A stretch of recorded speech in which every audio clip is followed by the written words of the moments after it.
He's on online. Mics are live. Good evening, ladies and gentlemen. Welcome to the Town of Yucca Valley meeting of Tuesday, March 2nd. It is 6 o'clock. We'll start off with our roll call. Council members Dennison. Here. Droz.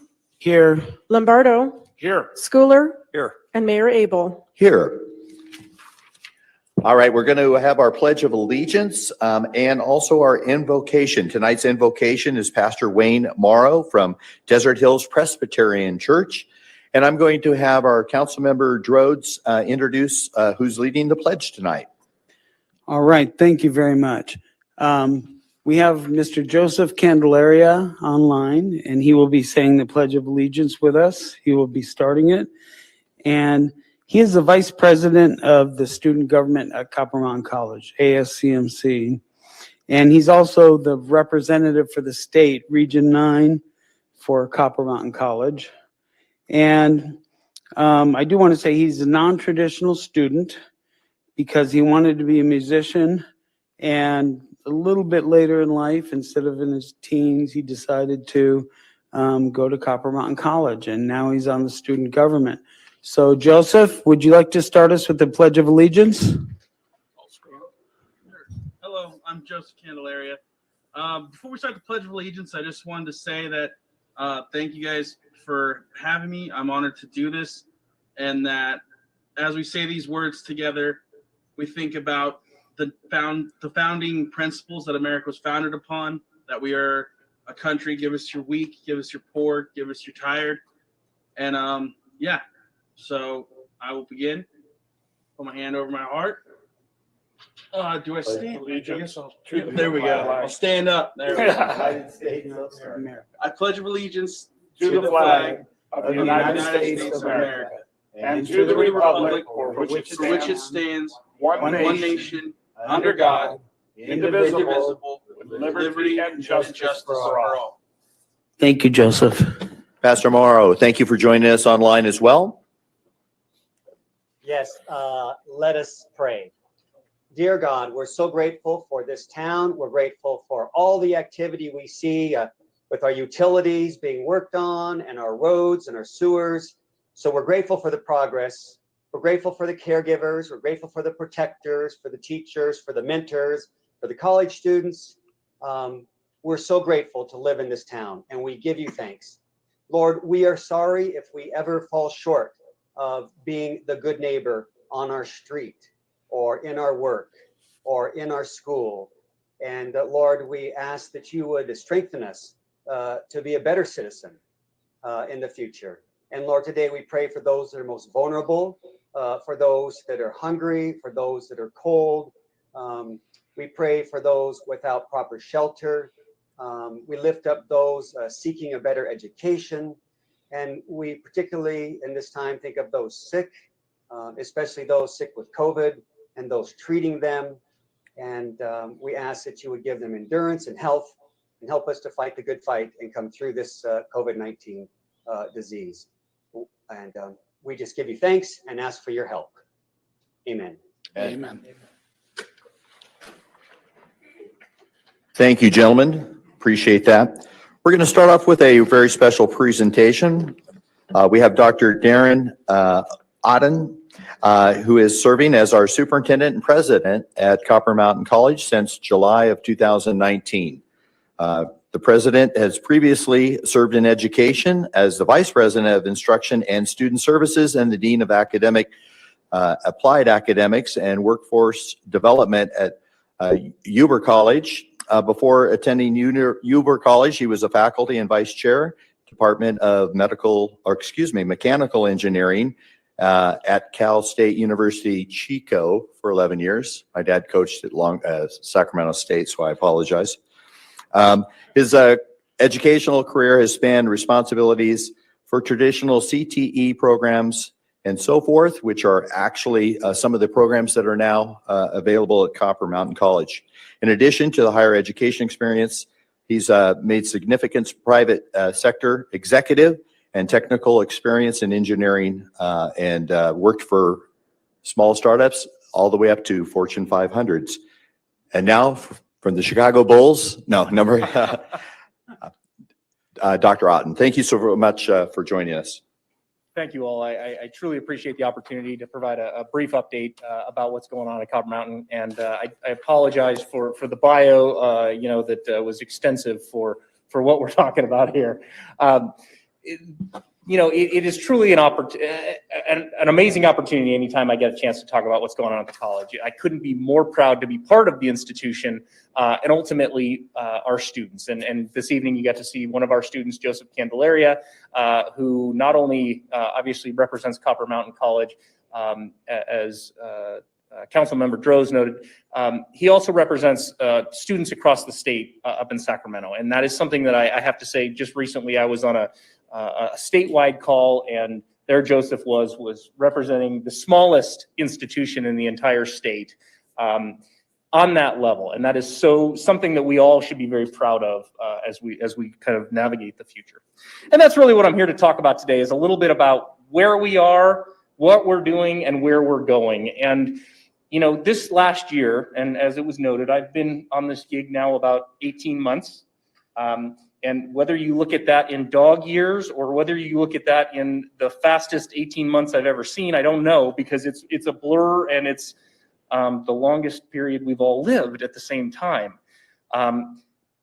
So I'm still getting my bearings, and that's something that is really just kind of surreal to me when we look at the fact that I've been here for that time, but I still feel brand new to the neighborhood.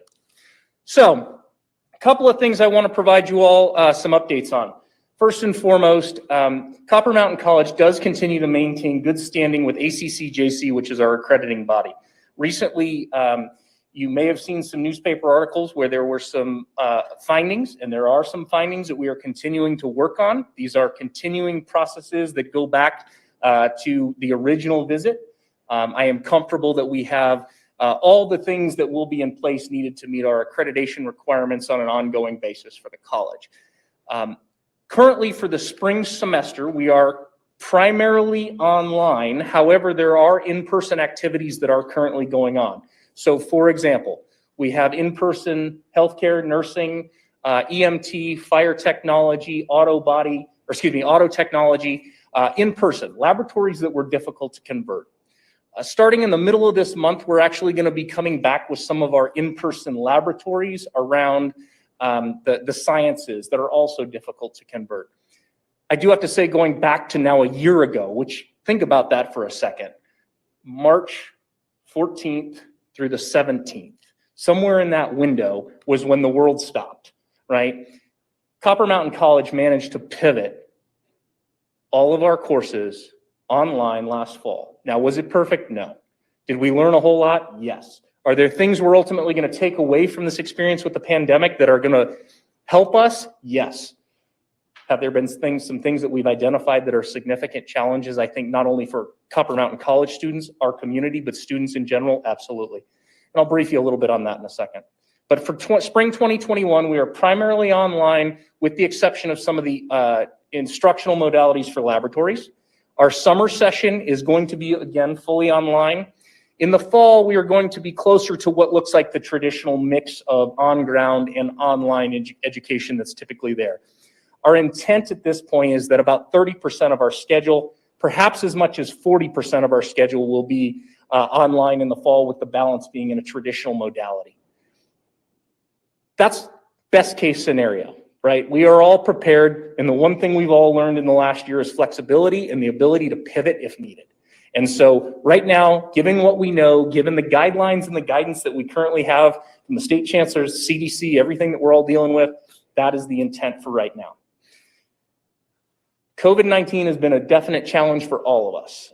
We couldn't be prouder of the partnership with the county and the vaccine center that's currently going on, the testing center that was there for a significant amount of time. At this point, educators, those in education, have become eligible for vaccinations. And we do, at this point, expect that all of our employees will have an opportunity to be fully vaccinated should they want to within the coming weeks.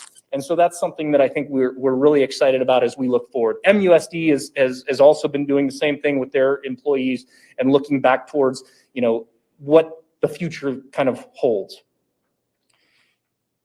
I expect that that vaccine center will probably live through midsummer at this point, if I had to guess.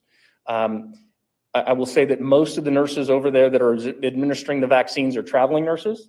Some of them are local. I had the pleasure of getting a needle jabbed in my arm by actually a VN graduate and a current RN student at Copper Mountain who I think enjoyed it a little too much to stab the president. But it was definitely something that I found memorable, and I'm sure she did too. So in any case, that's the kind of the update on COVID-19. Enrollment at the college, as well as enrollment in the state of California community colleges, is down right now. We're down about 11% on headcount, and we are down currently about 17, 18% on total enrollment. And what the difference is obviously headcount is individual headcounts. Total enrollment is the number of units that an individual student would take.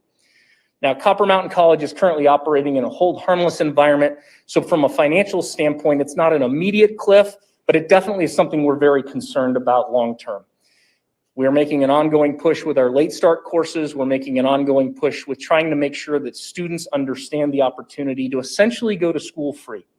If you graduate Morongo Unified and you want to come to Copper Mountain College in the fall, the Promise program essentially will cover your tuition costs to come to school in the fall. If I ask one thing that comes out of today, take that home to your friends, your neighbors, your kids, your grandkids, anybody that might be looking at school.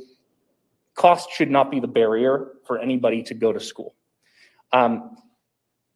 We are not different, though, than the state. Normally, when there's an economic decline, enrollments run counter-cyclical, and you see community college enrollments go up as people, frankly, are looking to be retrained, reskilled, go to work. The unknown and the challenges with COVID has really created a situation where folks are more worried about feeding themselves and their family in the coming weeks and months and don't have that ability to even step back to say, okay, I'm unemployed for 6 months.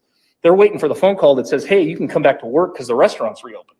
And so those are the challenges that I think we're seeing right now and that are impacting our enrollment. 2021 represents the start of a new, 2021-22 represents the start of a new educational master plan opportunity. We're currently developing our EMP that will guide us for the next 5 years. Many of you may have seen the survey that was pushed out from our institution.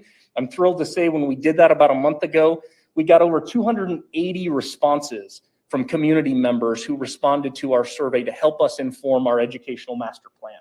That's really exciting because what that tells us is that this community is invested in what we're doing out there, and we really appreciate that feedback. So more to come specifically around the educational master plan and some of the things that are all feeding into that as we look to make our institution better for the future.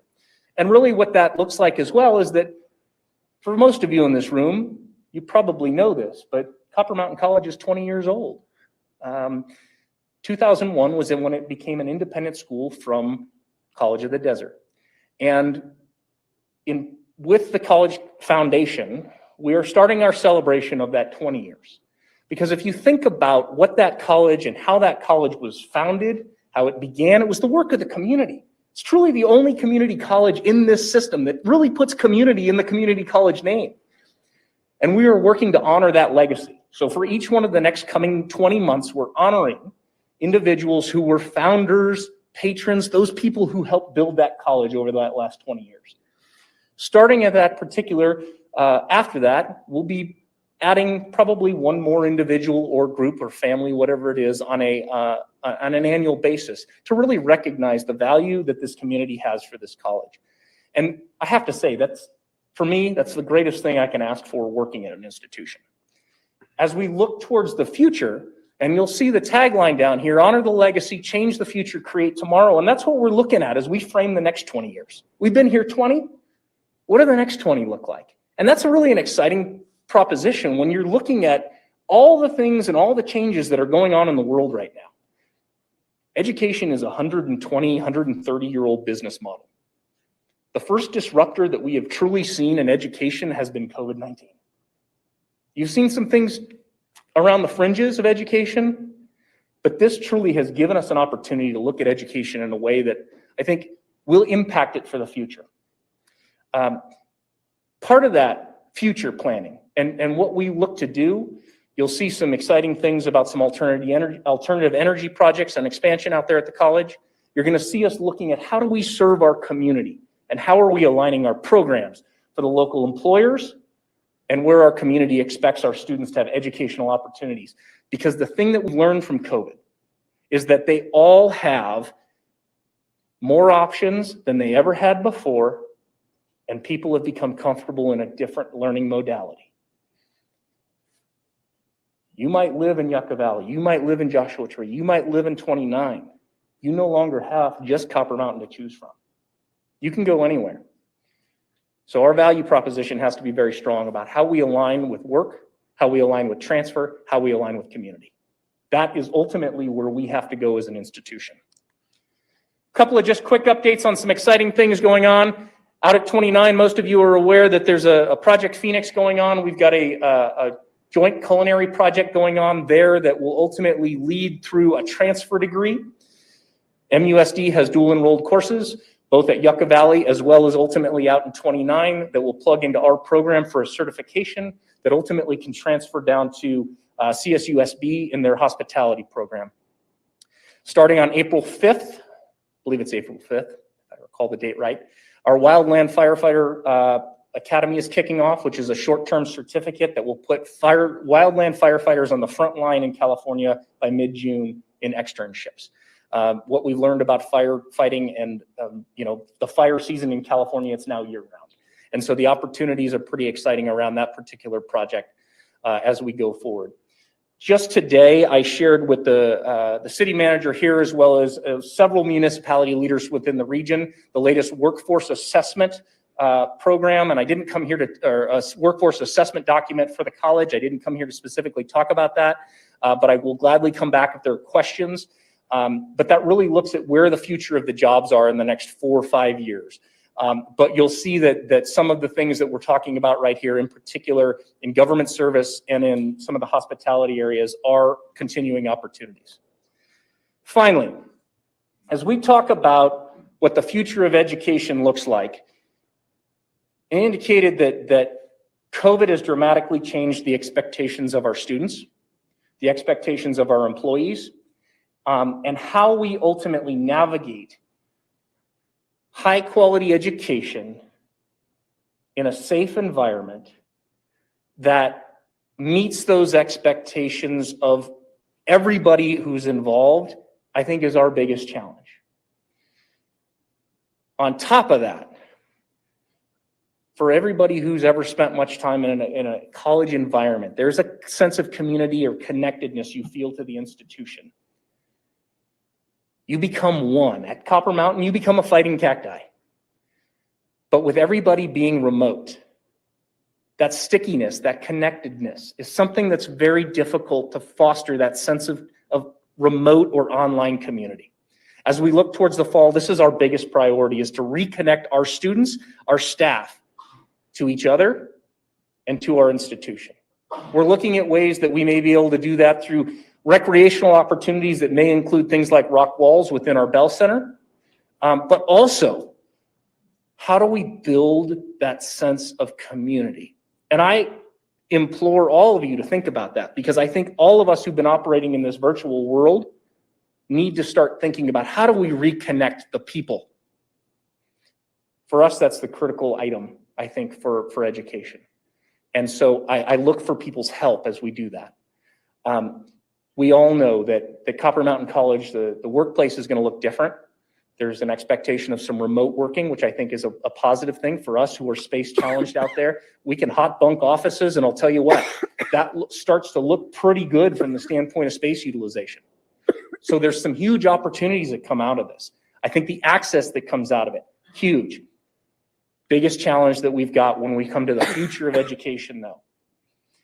In this community, as you move towards Wonder Valley, as you move, frankly, anywhere a couple of miles off the 62 corridor, high-speed infrastructure doesn't exist. And that is an equity issue for our students. That is an equity issue for our students, and that is an economic issue for our community. one of the things that I ask for help with as we look forward to opportunities to navigate things in Sacramento, influence policy, is specifically working on advocating for high-speed internet within our communities, because that is something we've got to solve. Because if we don't solve that, it will continue to impact the pocketbooks of our community and impact the opportunities for our students to be educated.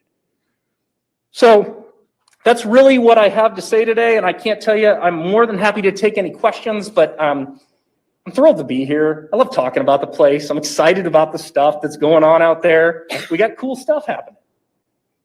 So thank you for the opportunity. Thank you, President Otten. We're going to open it up for any public comments, and then we'll maybe have a few questions. So anyone in the public would like to make a comment on the presentation tonight?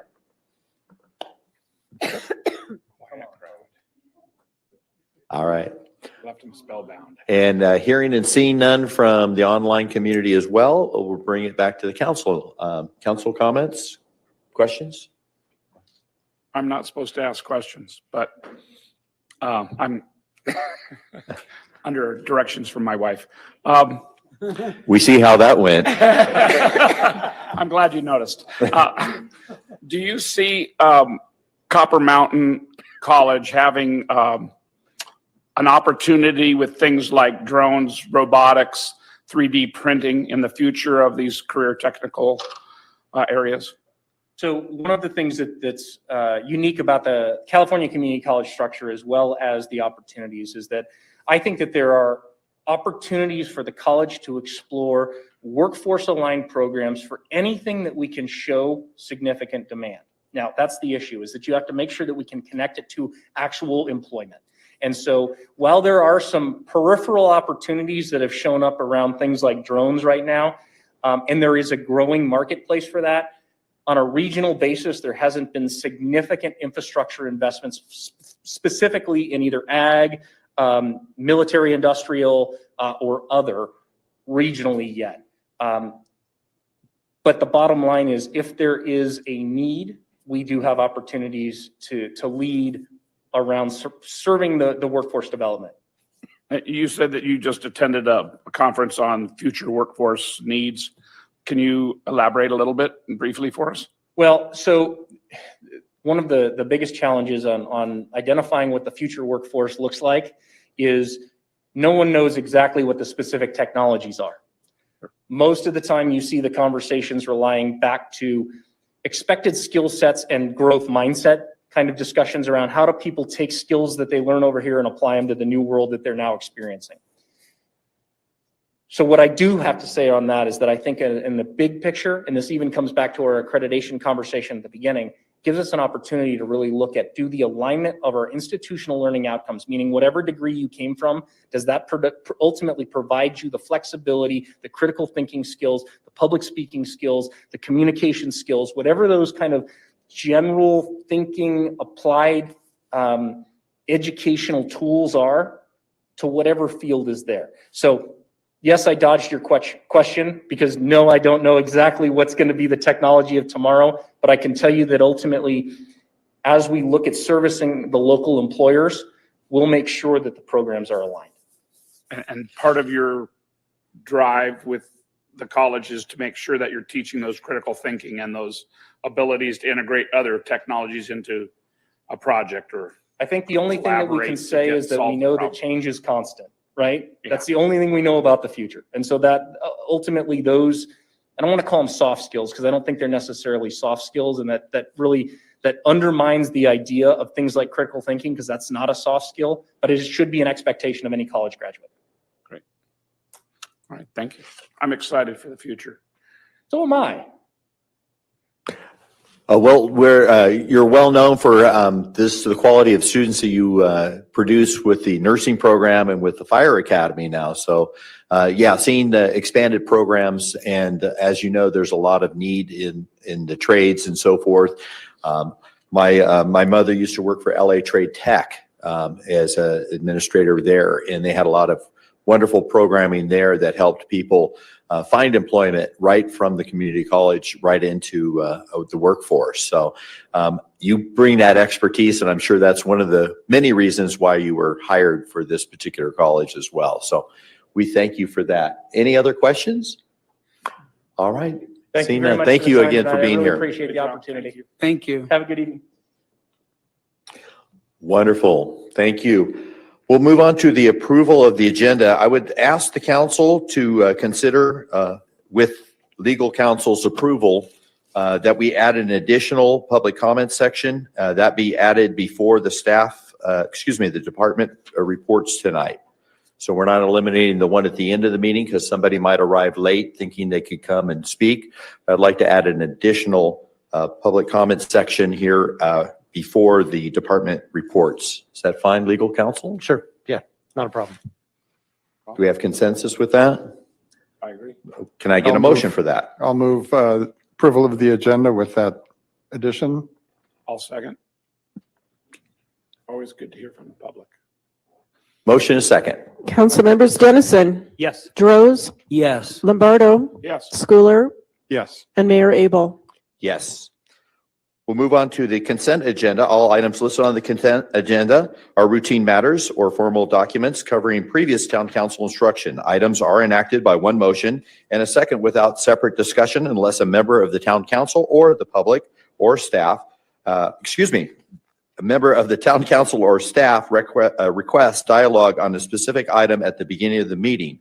Requests to have public comment or speak on this matter of the consent agenda should have been filed with the town clerk. Do we have anyone wishing to comment on just the consent agenda calendar? And we've received no notice. Okay, we do have a comment on consent agenda. Is it online?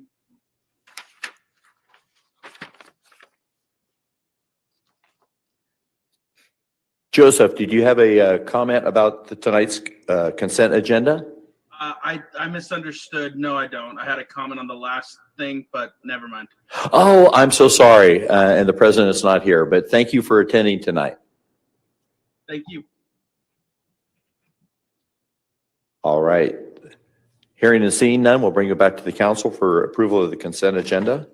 Anyone wishing to pull an item? No. Or make a motion? I'll move to approve the consent.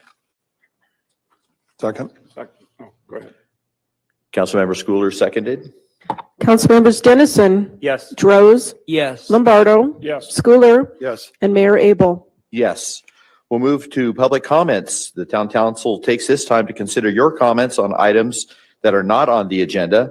When you're called to speak, please state your name, community of residence. Please limit your comments to 3 minutes or less. Inappropriate behavior which disrupts, disturbs, or otherwise impedes the orderly conduct of the meeting will result in forfeiture of your public comment privileges. The town council is prohibited by state law from taking actions or discussing items not on the printed agenda. Madam Clerk, do we have someone wishing to speak? I believe, Mr. Flint, you would like to speak for public comment? And then Tyler, you follow? Thank you.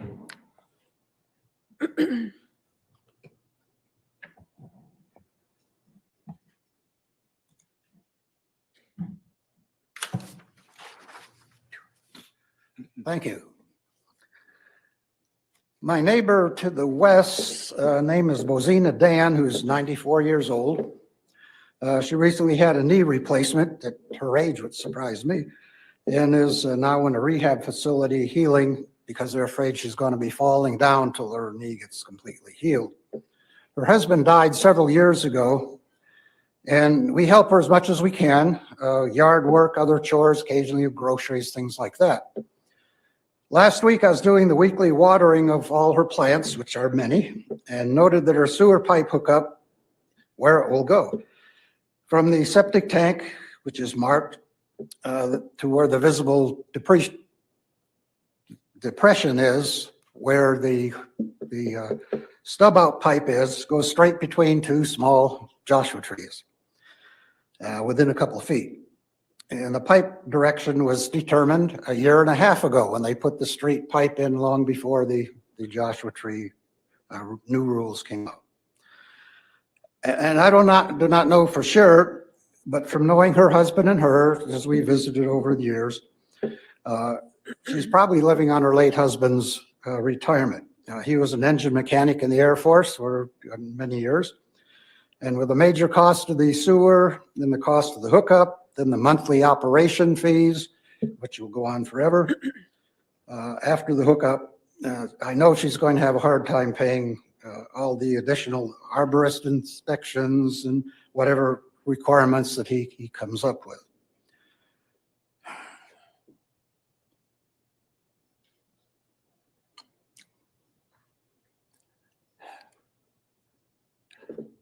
It bothers me every time I have to say something about this.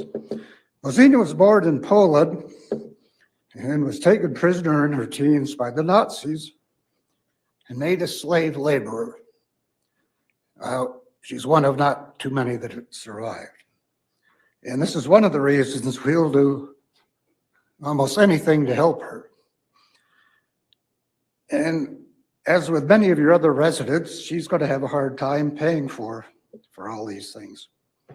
So I hope that the council and the staff is working on something for us, because it really is important to your people. So thank you very much for your consideration. Thank you, Mr. Flint. Appreciate it. Tyler, folks. And we have our online request with Dr. Deborah Sabat. You'll be following next.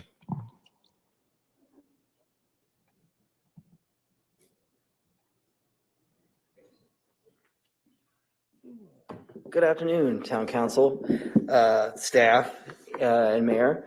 My name is Tyler Folks, and I serve on the Revenue Measure Oversight Commission. I am also a member of the Town of Yucca Valley, a resident. I'm coming to you today with the proposition of a new town program. And to provide some context into the program and why I kind of am coming to the town with this initiative, it has to come with the dissatisfaction that I have witnessed both on a federal level and on a local level with the federal government and the VA's administration of our veterans. And so I guess the best way the program could be titled perhaps would be a Combat Veterans Health and Wellness Program. And the way the program could be set up, of course, it could be subject to change based upon the town's interest, is something to the tune of serving our veterans who have been most impacted by their service. So that could be our Purple Heart veterans, or those who have perhaps been clinically diagnosed with PTSD, and they would have to be members of the town of Yucca Valley. They'd have to be residents here. And so what the program could include is some sort of a stipend or a reimbursement, perhaps, or a subsidy of their participation or membership in some sort of a physical health and wellness center that is here locally within the town.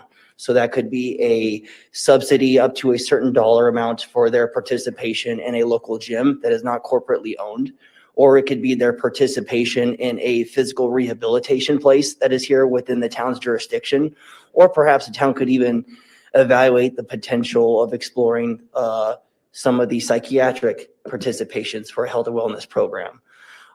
So again, the interest in such a program comes about from our town's proximity to the combat center out in 29 Palms. I think our jurisdiction, given our residents' demographics, this sort of a program might speak more closely to our residents. And while in many instances, people's dissatisfaction is appropriately expressed towards the federal government, I do believe we could be the change that we want to see across the nation.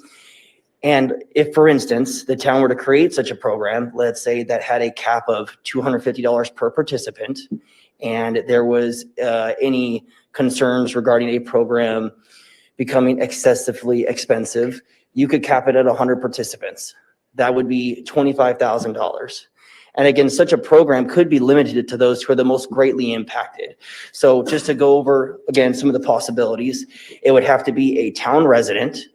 They would have to be perhaps a Purple Heart veteran or have a clinical diagnosis of PTSD.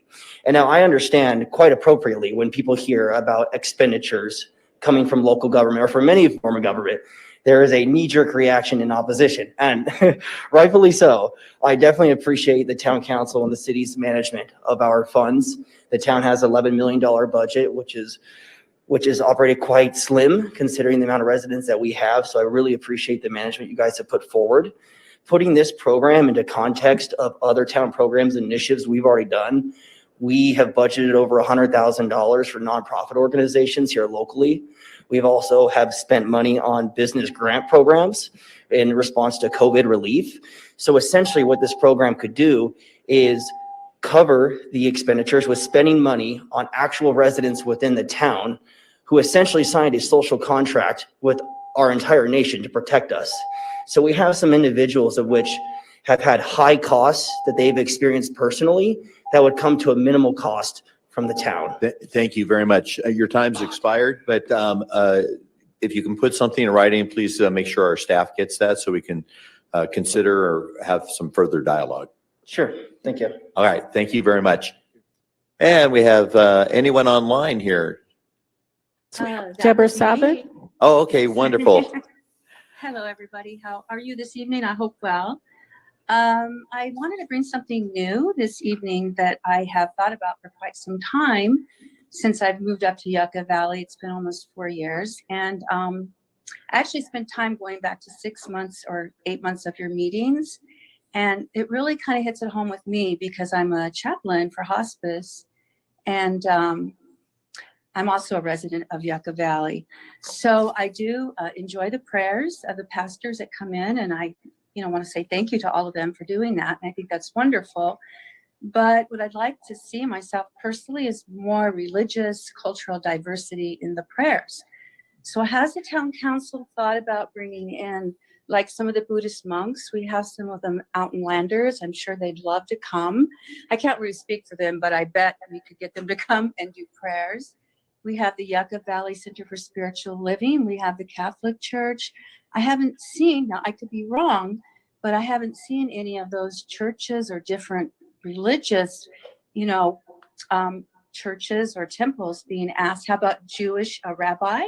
That would be really nice to see because it brings religious and cultural diversity to our town and town council meetings. And I think that's important because it shows an example to accept that and bring that in. So can we make that a possibility? I'd be happy to assist with that as well. I'd be happy to make phone calls and have people of different cultural and religious diversities come in and do the opening prayers. Would you think about that? That would be great. Thank you so very much. Okay, thank you. Appreciate it. I do know we have a limitation as far as geographic. It has to be within the town limits, but I think we have a policy and maybe the town manager can cover that real quickly. Certainly, I think the best approach would be to have Ms. Savitt get in touch with our town clerk, and our town clerk can explain the existing policy that is intended to encourage as many participants as possible into our opening ceremonies. So I'll have Leslie reach out to Ms. Savitt and go through that process, maybe explain it a little bit better, and there may be an opportunity for some partnership there. Very good. Well, thank you. Thank you very much. Anyone else online or here in the room? All right, seeing none, we'll bring it back to our town council meeting department reports. Item number 5. Good evening, Mayor and Council. If I could have the PowerPoint presentation load, I will be beginning the presentation for the CDBG CV project review and ratification of the town's application for the project.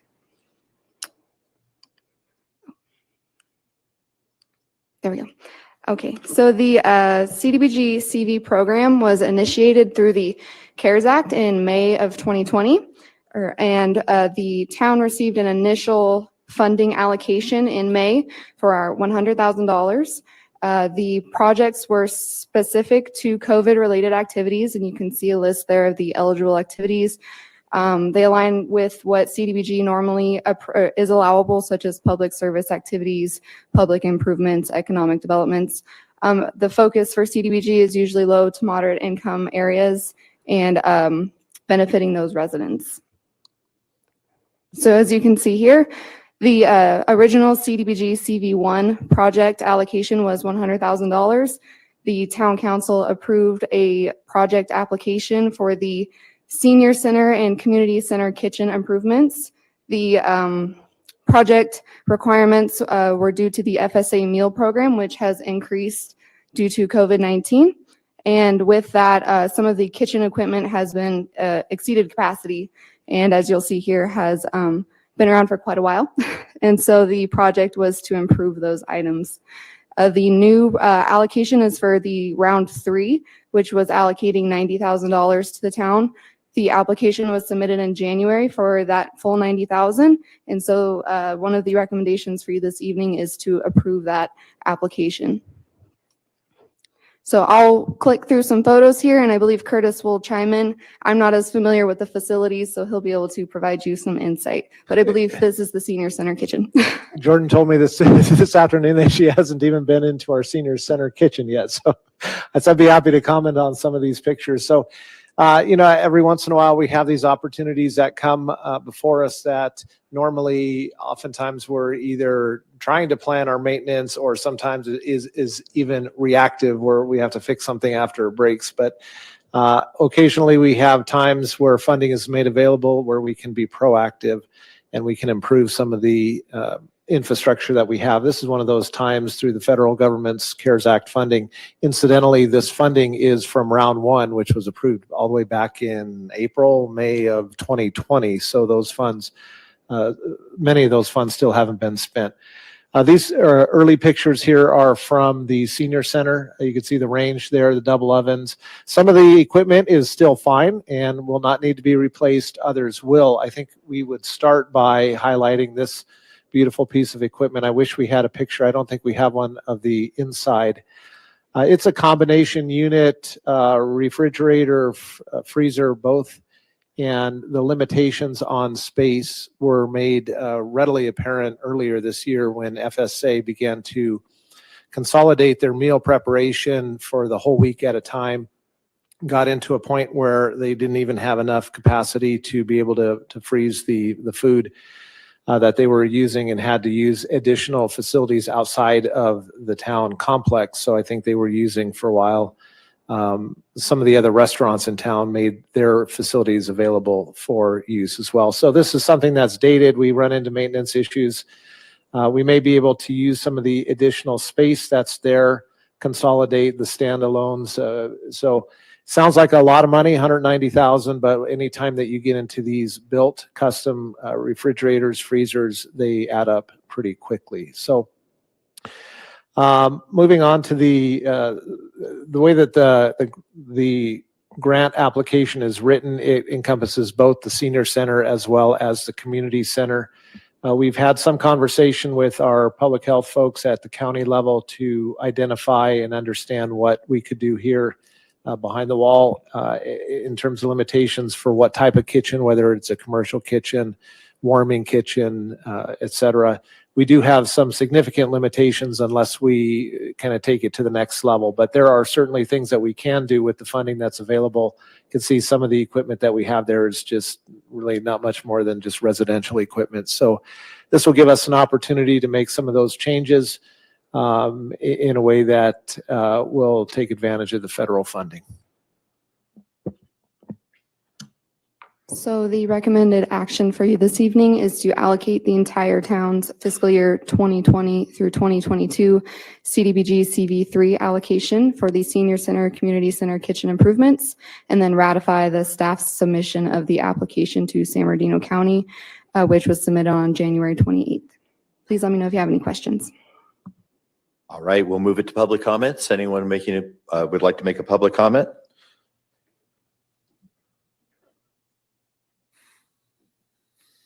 All right, we'll bring it back to council. By the way, Jordan, thank you so much for allowing Curtis to be part of your presentation. It's nice to have a senior citizen add to that since the personal touch there. So I appreciate it. And I don't blame you. The size of our facilities and how big the town is that you've never had a chance to visit. So I just stay in my corner, to be honest. yeah, they work you too hard. You can't leave your office. I know. All right. Anyone have a comment or question? Go ahead. Mayor Pro Tem. Just a couple of questions. Curtis, that kitchen at the senior center, that refrigerator freezer unit, would that require construction or is there space for an additional unit, or do you redeem it with other changes? So staff is looking at all of those options right now. I'm not certain. We don't have the technical specs developed completely yet. We're underway looking at what options we have. Most of those are kind of, as I understand them, most of them are custom built for your general facility. So they'll come in and there's probably standard sizes that they have, but generally speaking, I think that that would come out and be redone. Thank you. Is there also was there a round 2 that we missed out on, or I saw round 1 and 3? So round 2 was a little bit different, and the projects eligible wouldn't fit the timeline for the town, so we jumped to round 3. Okay, thank you. Well, I know those improvements are certainly needed. Those things have been in place for a long time, so thank you. Yeah, Jordan, do you recollect the completion timeline? Is it December of 2021 or is it No, 2020? it will be April 2022 would be when the project should be completed. Councilmember Lombardo. I think it's very nice that we have the opportunity to use these funds, and I think it's a worthy project. It's time to update, and it's been made apparent by the need for our senior meals to be increased due to COVID, the use of the kitchen, that sort of thing. It's a good way to bring the community together, and I think it's a worthy project. I'd like to see it happen. So I would like to move it if there's no further conversation. All right. We have a motion. Is there any other comments or a second? I'd be glad to second the item. Council members Dennison, Yes. Rose, Yes. Lombardo, Yes. Schooler, Yes. and Mayor Abel. Yes. Thank you. We'll move on to item number 6, Parsac update. Good evening, Mayor and Council. This evening, I wanted to provide you with a brief update regarding Parsac, soon to be CIRA. Just as a reminder, it was brought forth to Council a few months ago that they are doing a merger, so it's now going to be called California Intergovernmental Risk Authority, and I've got to get used to saying that, so after Parsac for so long. The steps for the merger are going very well. In preparation for the expanding pool, staff is working on some additional resources to provide to its members. So one of them that I wanted to highlight is called the Rent a Risk Manager Program.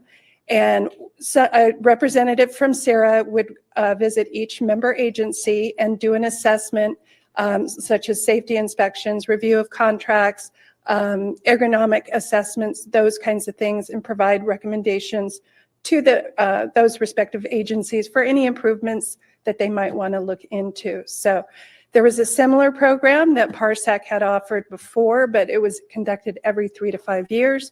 This is going to be annually. So that way, it's going to help protect the assets of each individual member as well as the pool in its entirety. So the next item I wanted to touch on was insurance premiums. So I'll start with the good news. In the workers' comp area, over the last 3 years, premiums have decreased due to all the members doing a very good job mitigating in workers' comp injuries and providing a safe working environment. And this year, we will see a 6% decrease from our previous fiscal year premium. So that's a good thing. On the other side of the spectrum is general liability and excess liability. And unfortunately, not only within our pool, but it's a trend across all pools, that because of increased claims, that has increased significantly. So hopefully things will change. The staff at Parsac CIRA has been monitoring that over the last few years, and they're looking at other options for different carriers just to make sure that it's cost effective for all its members. To end on a positive note, there is a new member that is going to be joining CIRA starting July 1st, the city of Sierra Madre. So if people know where that's at, it's kind of tucked in between Arcadia and Monrovia. And after vetting and going through their due diligence, it's a good risk for the pool. So that concludes my very brief update. So I'd be happy to answer any questions following public comment. Thank you. We'll move to public comment on Parsac.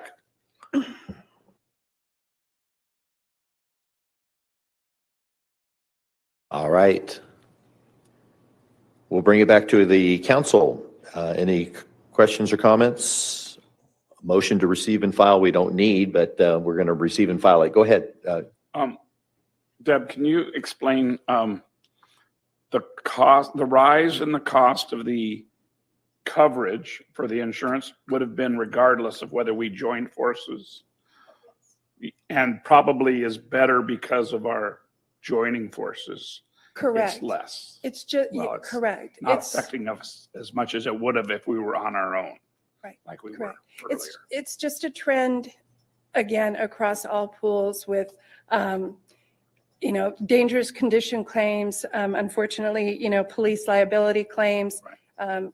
And those have just been really increased over, as you hear on the news, over the last. So joining this new group has not increased our liability, and actually has probably been a good thing when we look back now, like after having been a member since July, you say? What's that? How long, it was July or something that? No, the merger will take effect on July 1st. It's not fully taken effect? No. Oh, I'm sorry. Okay. That's okay. I thought it took effect when we talked about it last. No, it goes into effect on July 1st this year. All right, thank you. Very good. All right, if there are no other questions, we'll receive and file the report on Parsac update. Thank you very much. Moving on to item number 7, budget report. Hello again. There we go. Okay, so before I begin the budget presentation, I would just like to remind the council, last time we did a budget review was year-end results, which ended better than expected, and then we moved forward into 2021 with kind of a conservative mindset to see what the next 6 months would hold. So I'm a little more excited to bring good news this time and walk you guys through the mid-year actual results and then some of the proposed changes that will affect the remainder of the fiscal year. There we go. All right. So for the mid-year summary, the town's mid-year budget review indicates projected year-end results are in line with the current amended budget, and there are some proposed amendments to align with additional revenues and expenditures. So for the mid-year actual results, the major general fund revenues are all trending at increased rates through mid-year 2021. The property tax revenues have increased slightly in comparison to prior year, with estimated increases to continue due to increased property values. The sales tax revenues have increased from prior year by $170,000. This is largely due to the newer online sales tax requirements that have increased revenues from online websites such as Amazon and Walmart.com. These online retailers' sales tax collections, they are remitted to the county, and then the town of Yucca Valley receives a percentage of that allocation. The franchise fee revenues are decreased slightly from prior year to date. However, with the implementation of the Burtec franchise fee agreement and the collection of trash disposal fees on the property tax assessments, we do expect a slight increase in those revenues. The largest and most notable increase for the town's revenues is the transient occupancy tax, which, as you'll see in the graphic here, has increased 200% from the current amended budget. So to review the TOT revenue trends, the revenue source has steadily increased over the past 10 years, with especially large increases beginning in 2018 with the implementation of the short-term vacation rental ordinance. With the development of easy-to-use applications such as Airbnb and VRBO, along with increased tourism to the desert area, the TOT revenues are expected to continue to trend upward through the end of the fiscal year. So just a note on this graphic, the green column is the total. The red column is the STVR receipt, so you'll see that they've more than doubled the traditional lodging TOT revenues. And then the blue line at the top is the Joshua Tree National Park visitation over the years. So you'll see that decline in 2020 and I would expect a similar result this year just based off of local traffic, but we'll see at the end of the year. So the remaining revenue sources have had varying levels of impact through mid-year. Interest revenues are still at decreased rates due to nationwide reductions during COVID-19. Another revenue source impacted by COVID-19 is the community services revenues, which continue to operate under the limitations of the current public health guidelines. The community development revenues have continued in an upward trend with a $285,000 increase from the prior fiscal year. This is largely due to increased encroachment permit fees due to the sewer project, along with those short-term vacation rental permit fees from the increased activity we just reviewed. So from the major revenue sources, you see property tax still remains the major source of revenues for the town, with sales tax right behind that. This year, community development revenues have increased to the point of being a major revenue source. However, in light of the implementation of Joshua Tree protections, this may decrease to prior year levels. So you'll see the remaining revenue sources there. Animal service revenues continue at steady rates due to the town's partnership with the county. There will be a renegotiation of that contract moving forward in 21-22. Expenditures for the general fund are trending in line with the current amended budget. All of them, to note, are under that 50% of expected expenditures by this mid-year report.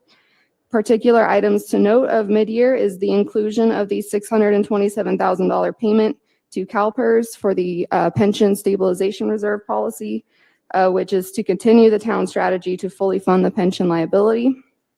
Another item to note is the contract safety total of $1.6 million is less than the total contract safety billings year to date because the CARES Act allocation from the state and county assisted with reimbursement of about $300,000.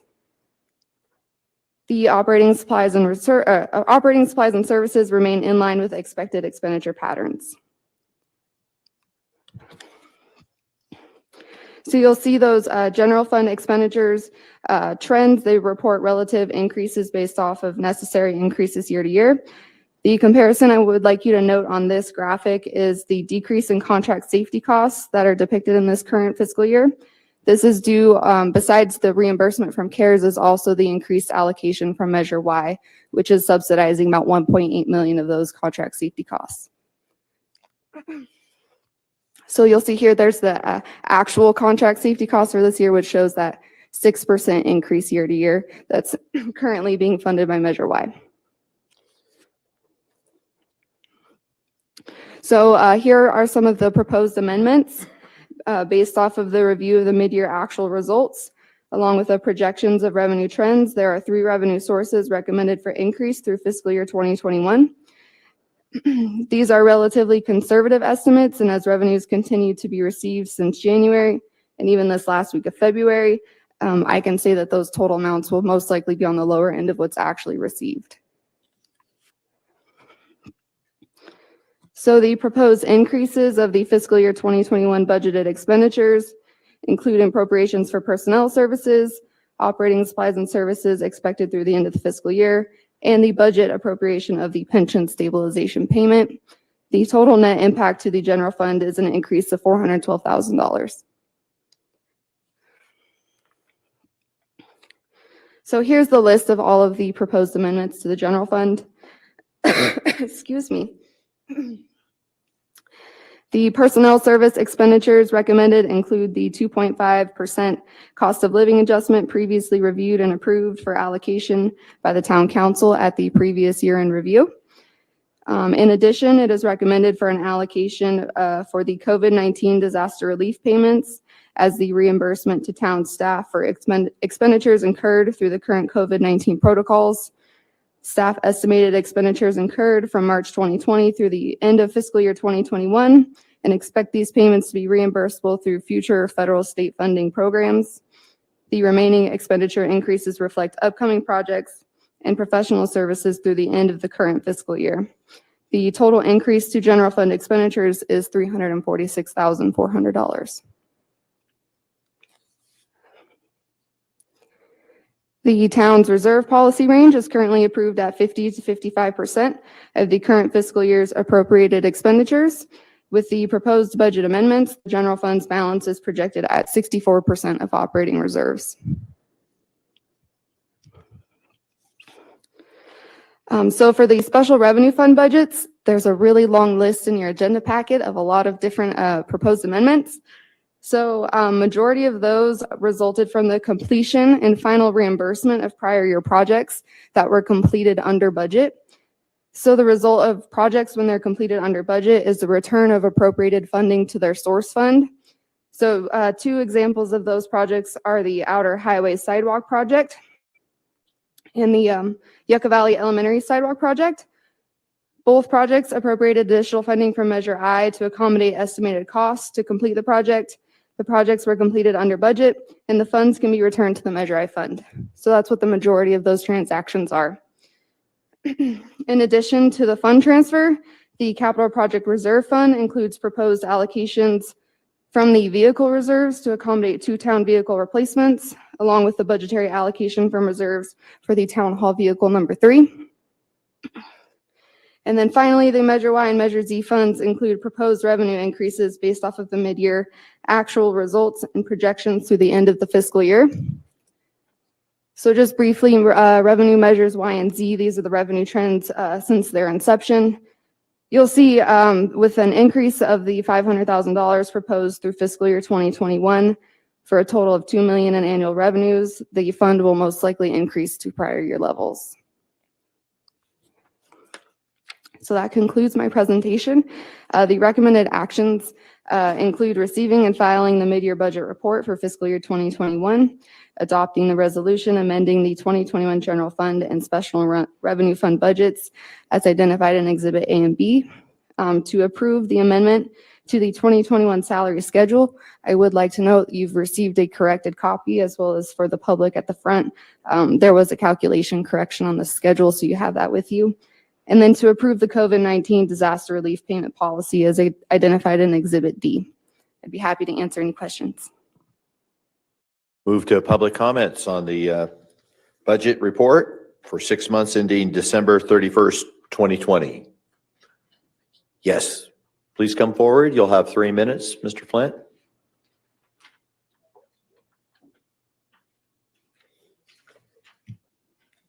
Won't take that long. All right. What is the pension liability amount for the town? Sir, the net pension liability is $4.7 million as of June 30, 2020. Thank you. You're welcome. Anyone else with the public comment online or here in person? Do we have, we're monitoring online, right? Because I can't see the, so no one? All right. Very good. We'll bring it back to the council. Questions? Yes. Councilmember Lombardo. Once again, it's an awesome report. Sounds really positive. Overall, we're doing extremely well, and it speaks very well of the staff and management teams that are making it all happen. A lot of projects completed on time and under budget, and that goes a lot to our engineering department, planning very well. I think that it's extremely well done, and I'm very happy to see all that happening. Councilmember Drodes. I think it's incredible that, I mean, who would have thought a year ago, that we would be in this situation that things are better than we thought. And I just think that's great. And part of that is because people are wanting to get away from Los Angeles and come up here.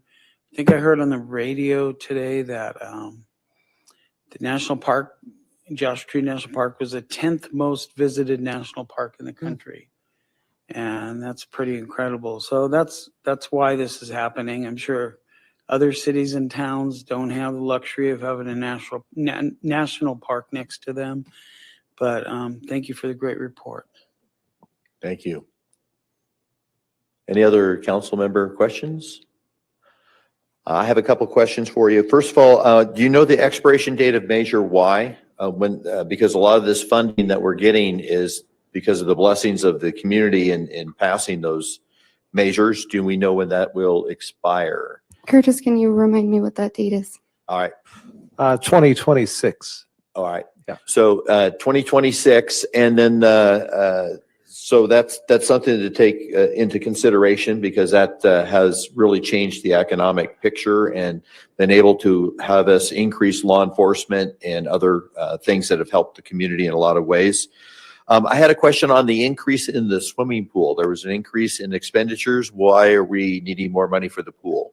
From the department request, there was some deferred maintenance, so they were requesting a potential increase. There wasn't a specific that I have in my notes, but Shane might be able to provide that information.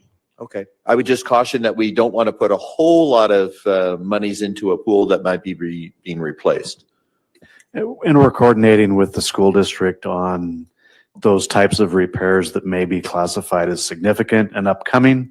I think, as the mayor's indicated, we're in a transition period moving from the high school pool to the new Proposition 68 pool, and staff is doing everything they can to keep any capital expenditures as low as possible. All right, very good. And then historically, Jordan, is it true that property taxes, the revenue generated from property taxes, is a little bit more stable indicator of future monies coming in? Yes, the property tax revenues majority is secured, so the town, it won't vary as much or as quickly as the other revenue sources would. All right, and there's a better chance of property taxes going very high in a short period of time versus coming back down lower, right? Because it takes a while for reassessments of lowering property taxes when we have a massive turnover of property right now, a lot of people buying. Correct. So included in that property tax revenue are other items such as like the document transfer tax. So we've seen a really large increase in that because of all of the home sales. So just that particular item within those property tax revenues has increased rapidly this year. Okay, very good. Thank you. All right, if there are, yes, go right ahead. On the transit occupancy tax, what is our percentage in relationship to the communities around us? Are we average? The tax rate or the amount that, the tax rate is 7%, which is significantly lower than majority of those surrounding. I believe the low desert is 10 to 12%. So we're aligned with the county at 7%. As far as revenues brought in from the TOT, are we on par with 29 Palms? And I haven't looked at a comparison in the surrounding areas, so I wouldn't be able to answer that one clearly.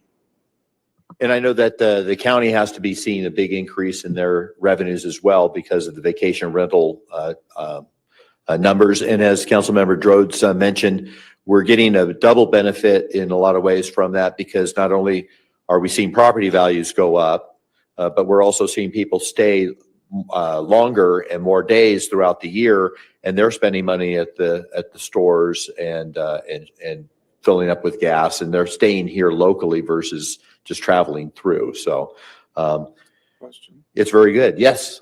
Is the TOT tax usable to help mitigate some of the problems that we might experience with Airbnb and that sort of thing, like code enforcement, that sort of thing? So first, like a specific allocation from TOT, I wouldn't be able, Curtis might be able to give you a better answer. I believe it goes into the general fund. Yeah, it's flexible funding. So it can be used to identify any potential priorities that the council may establish. So potentially, if we were wanting to put money towards monitoring the Airbnb so it's not a community problem, and I would assume more code enforcement kind of thing, we would be able to draw money from expected revenues from Airbnb. Sure. To help that. Okay. Thank you. And again, I would say that to be cautionary about that, unless we reevaluate our lower than average rate. So if we did an increase in revenue through increase of TOT tax, then possibly the benefit of that would be to be able to add people to monitor the vacation rental business and so forth, because it does fluctuate. So TOT tax is one way of generating some revenue. All right. So I need a motion if there are no other questions or comments. I'll move that we approve the recommendation for the budget report 6 months ending in December 31st, 2020. Very good. I'll And second the item. as presented, all right, and we have a second from Councilmember Dennison.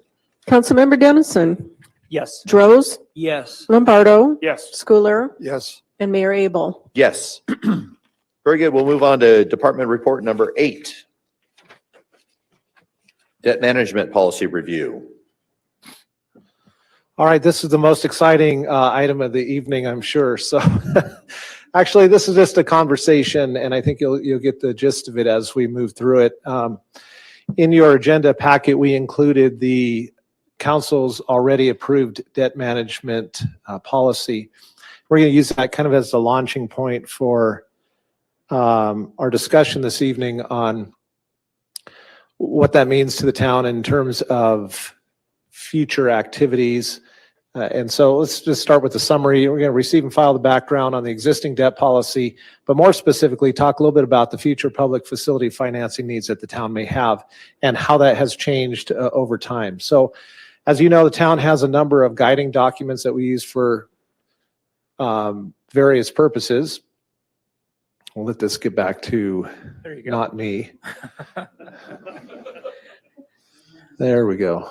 Almost. All right. We have, as you know, your strategic plan that you develop every couple of years. We'd call that a kind of a midterm plan. You have your capital improvement plan that identifies your capital projects both in the near term, midterm, and long term, both funded and unfunded. So that's more of a long-term planning document. Debt management policy outlines when it's appropriate to use debt as a community or as a town. Capital financing, we'll talk about that tonight, and then your annual budget, and that's really more of a short-term implementing type of documents. All of these are very important and play different roles. We're going to talk about debt management policy tonight and what that means. Excuse me. So what is debt management policy? It really just talks about when is it appropriate for a community to use debt. Sometimes folks get the misnomer that debt is bad and you should never use debt. And while if you had unlimited resources like the federal government, then yeah, maybe you don't need to worry about debt. That's not the case with the town. And so you do have to be concerned. You have to be aware and intentional in what your planning is. And there are a number of reasons why you might want to consider debt as a tool to help you finance potential capital needs. So your debt management policy establishes the conditions for the use of debt. It highlights when is it appropriate, is it affordable, how do you minimize interest rates that you might have to pay, how do you minimize issuance costs, how do you maintain your financial flexibility. All of these things are already incorporated into your existing debt management policy. So let's talk a little bit about when might it be appropriate to use debt if you're not able to have unlimited resources. Well, your debt policy outlines kind of some of the criteria that you'd want to consider. Number one is a project that you're doing, is it necessary? Do you have to have it? Another rationale might be, is that facility or is that asset going to be used for many years? In other words, you probably wouldn't want to issue debt if it's going to be an operating expense that's, every year you're going to have to pay. That doesn't make any sense. Another option would be, or another criteria might be, does the asset serve multiple generations? So a good example of this would be your Prop 68 project, although that's not going to be debt financed per se for the most part. But like a senior center that's going to have, or a public facility that's going to have a 40 or 50 or 60-year life cycle. So the concept is, do you want your existing taxpayer to write a check out of your reserves to pay for, say, for example, senior center improvements, and then thereby remove all of the resources, your current resources that you might otherwise want to spend on road improvements, community quality of life. You're basically taking all of that and putting it into one project. Does that make sense? Where that facility will serve generations upon generations. And so that's really kind of the idea of, yeah, maybe debt is the appropriate tool so that you're spreading it out. They call it intergenerational equity. So you're spreading it out over across time. Obviously, the debt should not exceed the useful life of the asset. You don't want to be paying debt. It's like buying a car, right? You don't want to pay car payments after the value of the car is no longer very high. So you want to make sure that that asset is something that's going to be around for a long time. And then obviously, anytime you're considering debt, you want to make sure that your ability to service or pay for that debt is not going to constrain the operations of the organization. So let's take that from a theoretical to some sample projects here. You have a handful of them that the council's aware of that we're moving forward. You have your Prop 68 project, the Tri-Valley project, Brem Park completion, town services consolidation. Now that the library's gone, you have that space there that can be used to consolidate services. We've talked about senior center modernization or your old town event space. You add some project costs to that, and pretty soon you're able to come up with a total project budget. Now, some of that, as you know, the Prop 68 project is fully funded through grant funding. Some of these others may or may not be. So you take your total projects and then you have your less funded projects, and all of a sudden you can identify what is your gap to be able to move these projects forward. And does it make sense to use debt for them? Well, there's a couple of ways that you can get those projects delivered. One is pay as you go, and that's basically writing a check out of your current resources. Another is grants or short-term loans. And then finally, debt financing. Pay as you go, we have used extensively for the town and is the primary way that we have funded activities almost exclusively from incorporation forward. So this includes your street improvements from Measure I, from Measure Y, from the general fund, things like your library, although that had some RDA funding, some of that was paid out of your capital reserves. Deferred maintenance, projects like your welcome center improvements, you paid for those out of reserves immediately. You also have used extensively grants and short-term loans. Examples include your Prop 68 allocation for the recreation center, CDBG that we talked about earlier tonight, or other improvements like Paradise Park that was improved that include grants and short-term loans. So those are ones that the town has used primarily. Debt financing has not been used really much at all. I think we have two examples that I can remember outside of RDA. We had the purchase of the community development building back in the mid-90s was done through some debt. And then we have a small debt financing arrangement with the county for the animal shelter. So it's really about the only debt that you have. So you think back about when can debt be issued, and we already talked about these are some of the criteria. So you think of if you're not going to use debt, in other words, if you only do pay as you go and you have the opportunity to get projects done, if you're not going to be able to fund them, then sometimes they're going to sit. So for example, if you didn't want to use current resources to do your town service consolidation project, even though the building's empty and it makes sense to do it now, if you don't have the resources, then that project just gets put on the back burner and it doesn't move forward. And that's probably not in the best interest of the community either. So you'd go back and say, well, is the project necessary? Is it going to serve folks for a long time? Can we afford it?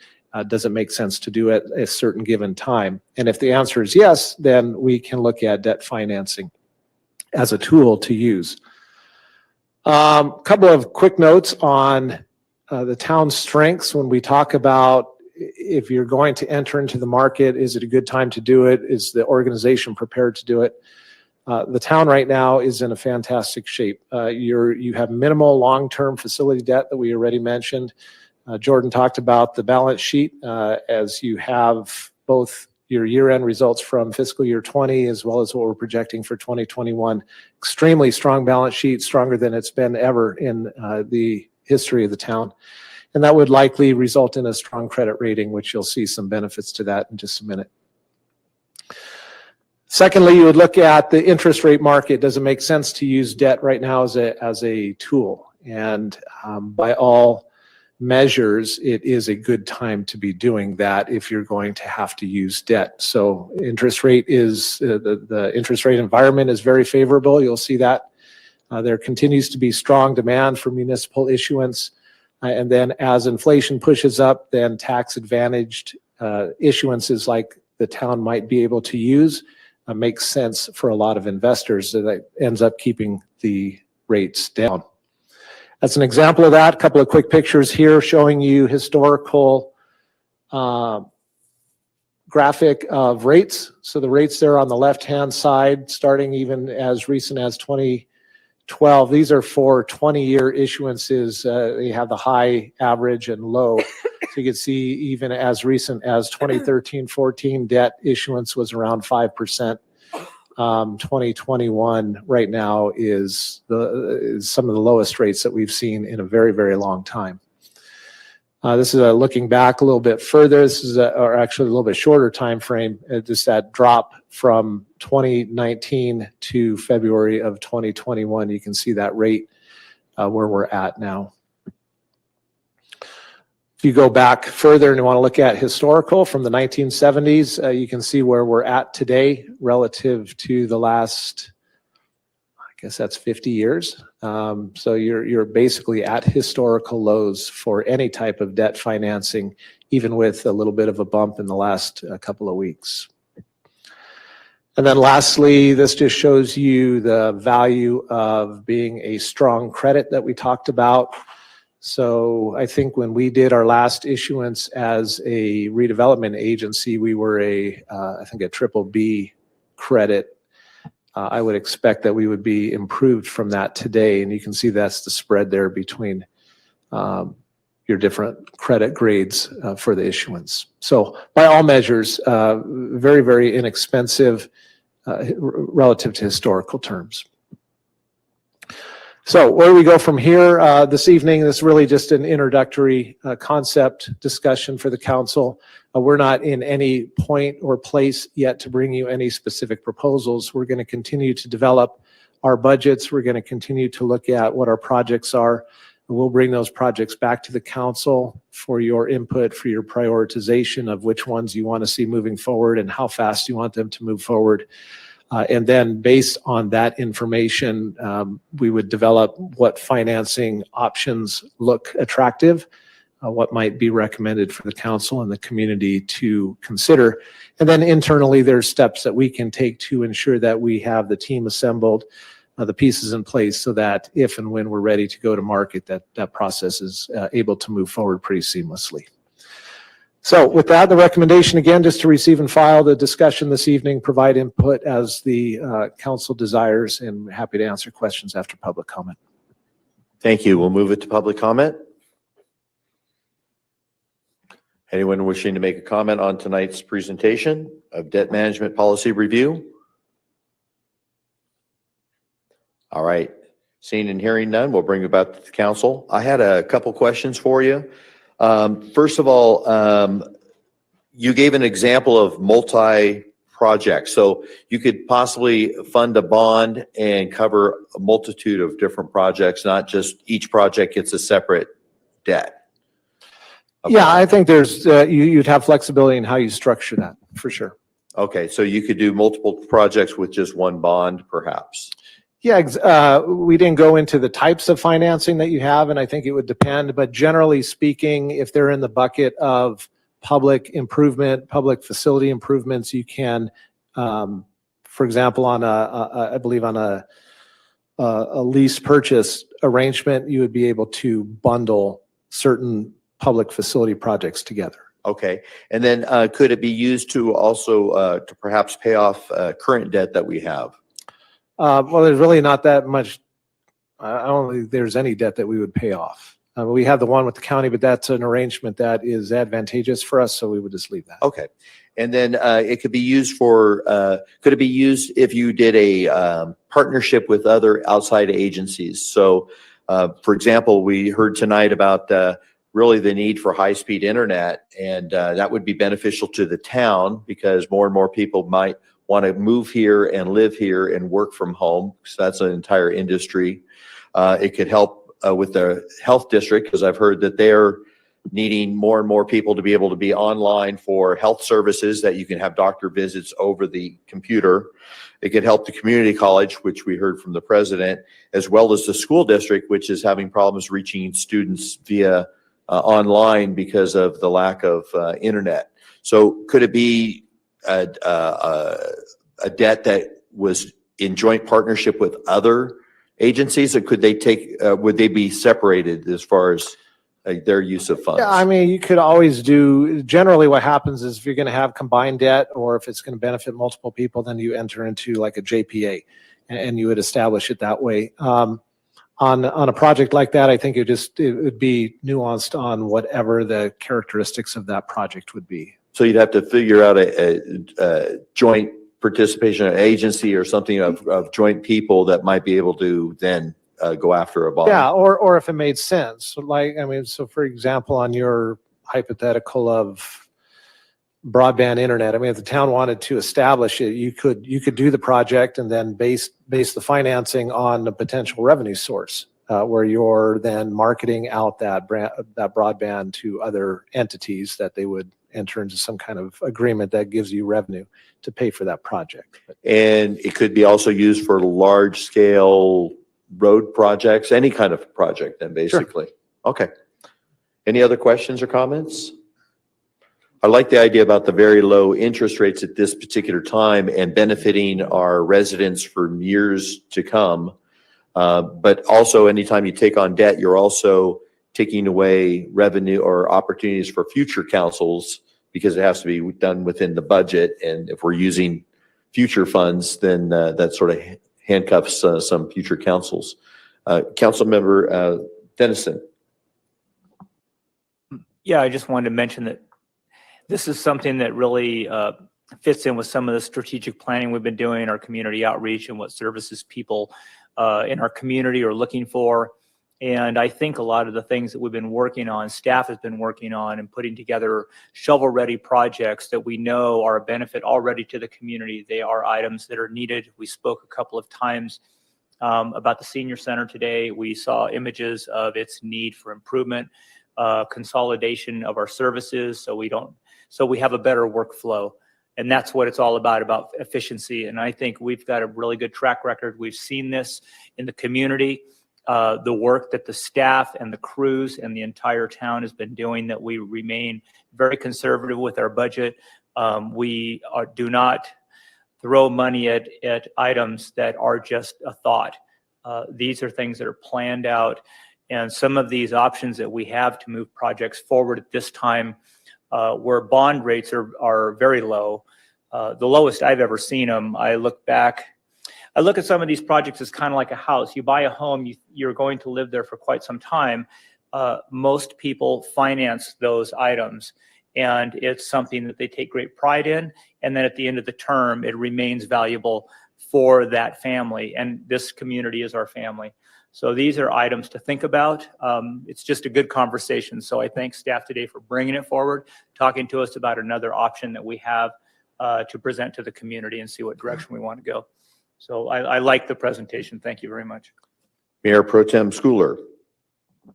Just a comment or two. I think it's remarkable that we can even have this conversation and be looking at these kinds of opportunities. And I think it's a testament to staff for managing our funds so well. And also, you know, we're kind of at a perfect storm situation, it looks like, for completing these projects or addressing these projects. None of these are new. They're things we've talked about for a long time. And they're if they're going to be done, this looks like a really good time to approach that. So thank you for the report. It's really good to be having this conversation. Very good. Anyone else? Yes, Member Lombardo. I think all the projects that were mentioned on the slide there were all very worthy. I wish I could have seen the fire station up there, but I think we're getting there. Maybe we can charge rent. We can build it and charge rent to them. No, we'll still want to get the fire station sometime in the future, but that's not really a town thing, is it? County now. I think it's a good time to look at debt financing and that sort of thing because of the rates being so low. And it's an incredible opportunity, but we got to be cautious and prudent about where we go with it. So looking forward to the discussions. Very good. All right. So we'll receive and file, and thank you so much, staff, for the presentation. We'll move on to future agenda items. Anyone wishing to add an item for future consideration?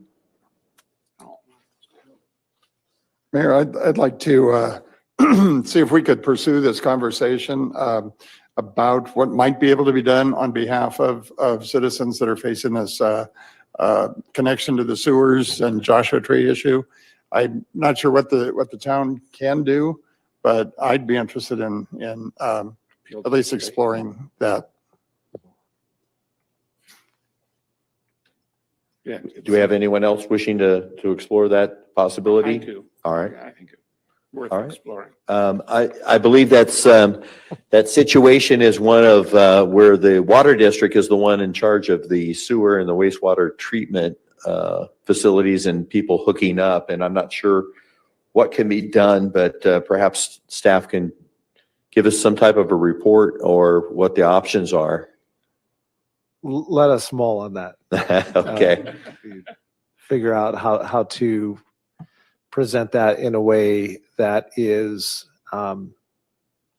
realistic and doesn't obscure the facts that are being presented. So I just want to caution that, I mean, quite frankly, there's not a whole lot that the town is capable of doing depending on what the question is. So these regulations that you've heard in public comment tonight are related to state regulations.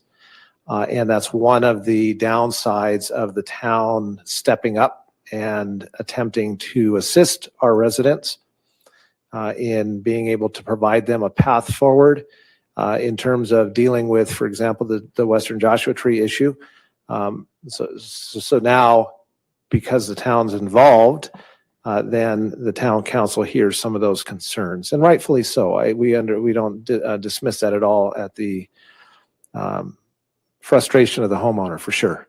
We understand that. So let us think about that, and then if nothing else, it will at least be an agendized. We can do an agendized update on our conversations with with the state, what some of those frustrations are, and possibly have some alternative action for the council in written communication back to the department. Well, perhaps we can look into asking the Department of Fish and Game to set aside a certain amount of monies from all the fees that they're collecting for those that could qualify through them on some type of relief. The situation that was brought to us tonight is quite unique, and perhaps they can set aside some funding for those people that are most impacted and don't have the financial resources to comply with their regulations. So maybe that's what we could possibly do. But I understand you'll have to mull that one over and get back to us, okay? Those rules that have changed are just while they're studying this, and and that's only supposed to be a 1 to 2 year type of procedure. So The current regulation is 12 months, and then it may be extended beyond that, I think 18 months. okay.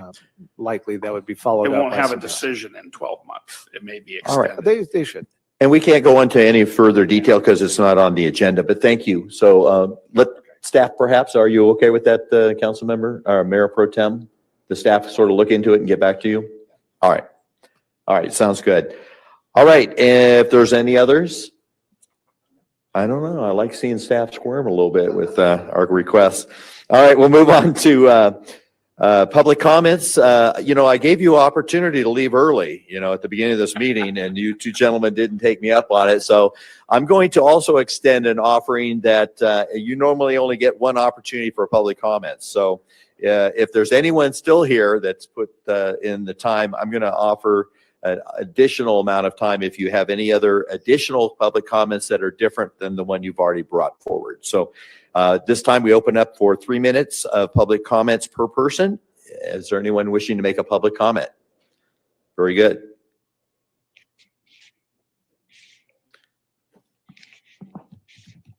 I am. All right, very good. We'll go to you in just a moment. All right, thank you. Sure, thank you. A long walk. All right, introduce your name for everyone that's online can't see you. So Sure. Tyler Folks, resident, Town Yucca Valley. Uh-huh. I know broadband had been mentioned just briefly as a reference point for with the debt conversation. If you guys are interested, the California Advanced Services Fund through the Public Utilities Commission has a pretty good intuitive database as well as a GIS system you can use for reference for grants coming from the state for broadband infrastructure.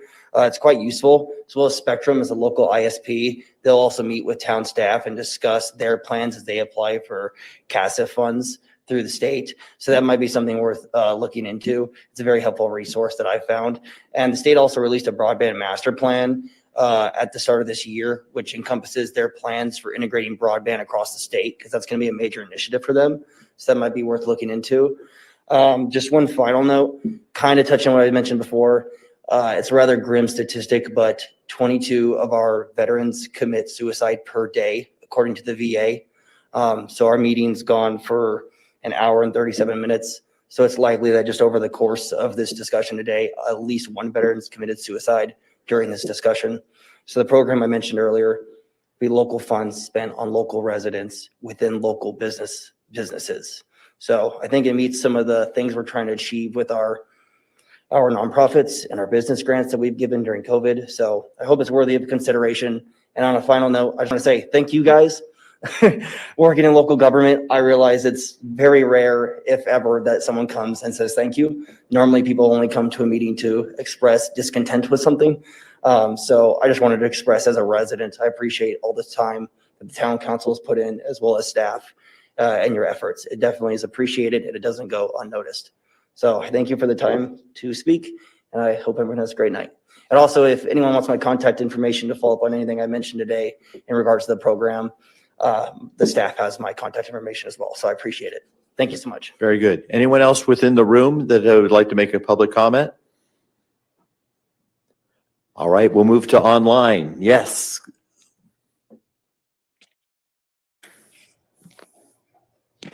And I'm sorry, I can't see names. So you're on. Go ahead. You have 3 minutes. All right. This is Deborah. Hello.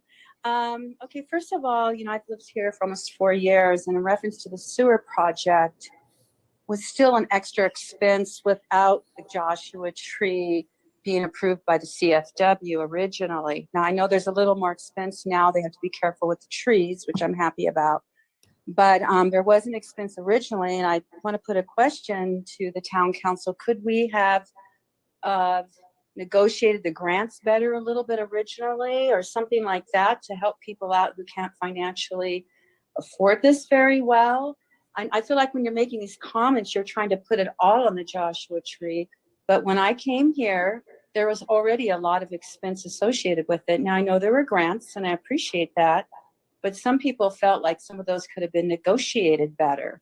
So I'm not really sure about that, but maybe we could go back, look for some more grants. I personally don't mind, making sure that we could help people in any way that we could that need the money, and they need maybe some help with this. But I don't like reference to the trees, like to the Joshua trees. It's like it's all the fault of the Joshua trees. I think that's just wrong. They weren't protected. The plant codes weren't enforced, and maybe had that happened, this wouldn't have went down. So I just want to make a comment on that so people are a little more educated. That's really all I want to say. Thank you. Thank you. Yes, we did do some, the Measure Y and Z did help lower the cost to the residents of hooking up and maintaining the sewer project. So it would have been a lot more expensive to the residents had Measure Y and Z not passed. So yes, the town did participate in helping keep those costs down. But I appreciate your comments. Anyone else online or in the room that would like to make a comment? Wonderful. Well, thank you. That was very productive. I appreciate everyone's public comments tonight. We'll move on to staff reports and comments. Staff, any comments?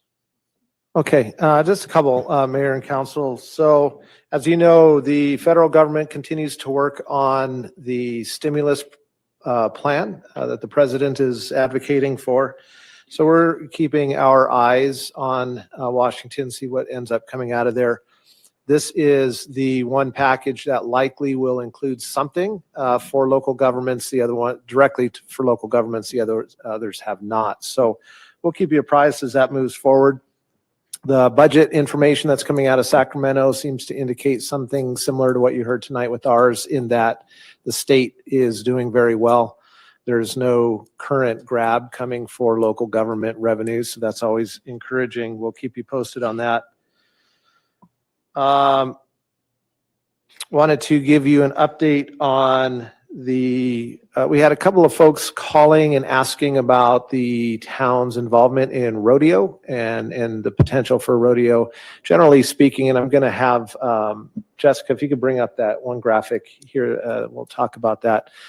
But with respect to the regulations that are currently in place on the town and our inability to have large gatherings, we don't feel that we're able to commit at this point to that. So we've let those folks know that likely we will not be involved in the rodeo this year. So it's not going to work out this based on current regulations.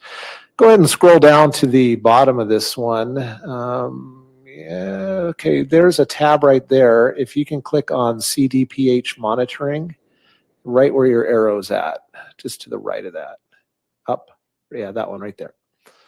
All right, this is the current positivity rates as well as the Healthy Places Index. This is what the state looks with respect to the county before they identify what tier you're going into. Remember, we're currently, San Bernardino County is currently in the purple tier. Purple tier means we can't have indoor dining and some of the other restrictions.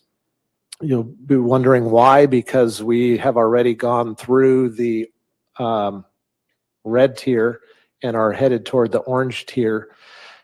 You'll recollect that when you go from tier to tier, you have to be in that metric for 14 days before you can be reclassed. And so while we're already almost into the orange tier, we'll be moving into the red tier, which is a loosening of restrictions that's anticipated either next week or possibly the following week. But we believe it'll probably be next week sometime that San Bernardino County will be in that next tier, which will allow for at least 25% capacity on your indoor dining, and some of the other restrictions will be loosened. So along those lines, county is moving forward with establishing a vaccination clinic here for select seniors that are in their programming in Yucca Valley.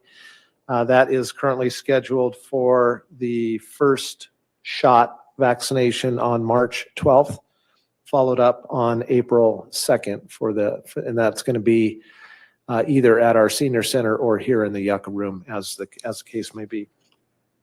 I think that's it, Mayor. Thank you for your time. Very good. I understand that Cathedral City has a measure going forward with vacation rentals. So I guess we'll monitor that closely and see how that's received by the public down there and what they're proposing to do. But thank you, staff. I appreciate it. All right, we'll move on to mayor and council member reports and comments. Council member Dennison. Yes, thank you, Mayor. I just wanted to thank President Otten for coming out and giving me an update, or giving us an update on CMC, but I really was interested in what he had to say. I started using the local college at the time, which was a branch of COD, back in 1981. And at that time, the classes were held at the high school. Later, classes were held on the Marine Corps base. They were all over the place, wherever they could find a facility to have the classes. And we've come a long way. We have a beautiful college up here. I'm glad that he's being creative and embracing virtual training and classes available. So, and then also some of the other ones, one that caught my ear was the firefighter classes that they have for wildland firefighting. But I've always had a great appreciation for public safety, so I think those are great for our community, and we always have a need for that.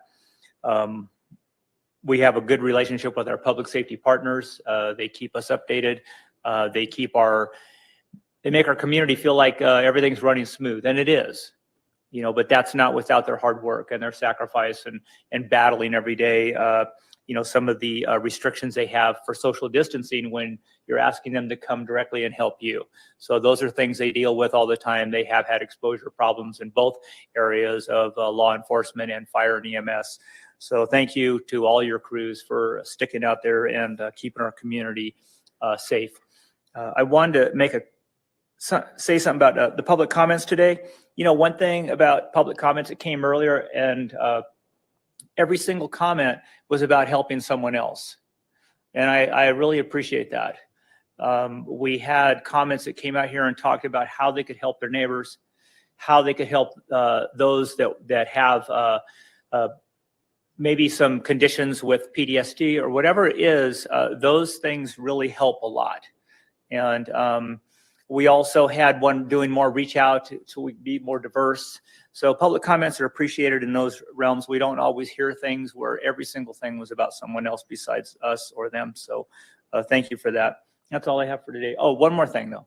Yeah, Yucca Trail is amazing. If you build it, they will come. The throughput on that road in just the last 2 days, I don't know if we're going to do a traffic count, but it's exponentially grown. The signal has been activated today and it's working. The center turn pockets are in. I don't know how many of you use Yucca Trail, but the community has been obviously needing that and waiting for it, because today that relieved our highway. It really did. I drove the highway and drove Yucca Trail 3 times, I think, today, and noticed a huge difference. And Yucca Trail just flowed right along. So thank you for all the hard work. The planning, this has been a multi-year plan. Once again, strategic planning of what the community wanted. Staff and the crews, everyone was out there making it happen. Everybody in here helped that thing get funded. They helped move it through, and it looks really nice. So I just want to thank all of you for making it happen, our whole community. Thank you. Councilmember Droz. Yes, there are so many incredible things going on in our community. I think it's really great, and I really appreciate the presentation from Dr. Otten and the Pledge of Allegiance from Joseph, the president of the Student Council, or vice president. But I do want to say, because I work at the college, every instructor had to go through training to learn how to teach online. I mean, that's an incredible task. Last summer, everyone had to go through a very strict course and how to use Canvas and how to upload videos and how to teach your class online. So I think it's really incredible, and it's all because of Dr. Otten's leadership. And also, I want to mention Jordan. Jordan, you've done so many presentations lately. I can't think of a week in the last, or a meeting in the last couple months you haven't presented. So thank you for all your hard work. And staff, of course, and everybody. So have a great weekend. And don't forget to go to BMX. And don't forget that youth tennis is still an outdoor sport that young folks can sign up for. And if you want information, you can just email me. Thank you. Thank you. Councilmember Lombardo. What else can be said about the staff and the great position that everybody's hard work has put this town in? And I think it's a nice comment when the presenters that come to talk to the council do have things to say. Hey, I've got a project that's going to help my neighbor. I think it speaks a lot to our community and why it's such a special place. And highly encourage people to get involved in the local community and come up with ideas like that and help us understand how we can best serve the community. I think there's a lot of great projects that have happened and are completing. We saw a list of things we want to get done in the future. I think there's so much to be positive about in Yucca Valley that we should all be very proud to be members of this community. Thank you. Thank you. Mayor Pro Tem Schooler. Well, I too would like to thank Dr. Otten for coming out and making his presentation. The college is such a resource to the community, and even now with their vaccine center out there. But really appreciate his energy and his connection to the community and the insights that he gave us this evening. And also thank you to Tyler Folks for his interest in this project and this proposal. It's a subject that's near and dear to my heart, and just thank you for taking that step and coming and talking to us about that. That's all I have. Very good. Thank you. I hopefully, Councilmember Lombardo, you won't be on the couch this week, not listening to your wife, but if so, we have a guest bedroom if you need it. I have no other comments tonight. We appreciate everyone's attendance and those public comments that were made. Appreciate the president of our fine college being here and presenting tonight. You can tell his love and appreciation of our community spirit and the college that was built because and by the community. Our next regular meeting for the Yucca Valley Town Council will be held on Tuesday, March 16th at 6 p.m. in the Yucca Valley Community Center room. We will call this, or the Yucca room, we'll call this an evening. Thank you. Call it an evening.